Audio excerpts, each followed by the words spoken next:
Constable PSI જેવી પરીક્ષાઓની અંદર ઘણી સંખ્યાઓના વર્ગ પૂછ્યા છે અને ઓલી ગુણાકાર વાળી જૂની મેથડ જે છે એમાં બહુ વાર લાગે છે. તો તમારા માટે લાવ્યું છે મસ્ત મજાની ટ્રીક.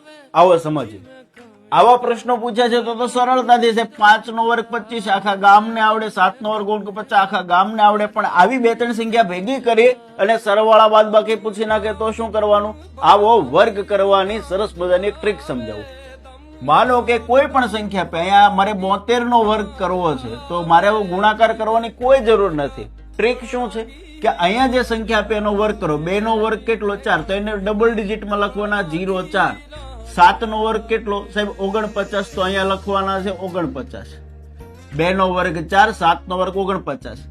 વૈયા અહીંયા એક જગ્યા છોડી દેવાની અને પછી આ ત્રણેયનો ગુણાકાર કરી નાખવાનો. 7 દુ 14, 14 દુ 28 એ અહીંયા લખી નાખવાના છે એક જગ્યા છોડીને. બસ આનો સરવાળો કરો. 4 અહીંયા 8, 9 ને 2 11 એકડો વધી ગઈ 1, 4 ને 1 5. આ મારો જવાબ થઈ ગયો છે ને. મસ્ત મજાની ટ્રીક. આવો બીજું એક એક્ઝામ્પલ લઈએ.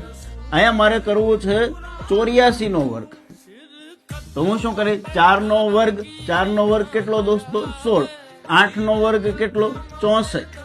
શું કરવાનું? એક જગ્યા છોડી દો. 8 ચોક 32, 32 ના બમણા 64, એ 64 મેં અહીંયા લખ્યા. બસ ખેલ ખતમ. 6, 5 મીંડી વધી 1, અહીંયા એવા 7. આ મારો જવાબ થશે. ટ્રીક સમજાઈ ગઈ હોય. 1 થી 100 માં ગમે એ સંખ્યાના વર્ગ તમે સરળ રીતથી કરી શકશો, ઓછી ગણતરીથી. તો આનો 82 નો જે જવાબ છે એ મને કોમેન્ટની અંદર જણાવો જો ટ્રીક સમજાઈ ગઈ હોય તો. વધુ માટે ફોલો કરો જીસીએ સુરત. ખાખીની તૈયારી એટલે જીસીએ. જય હિન્દ, જય ભારત.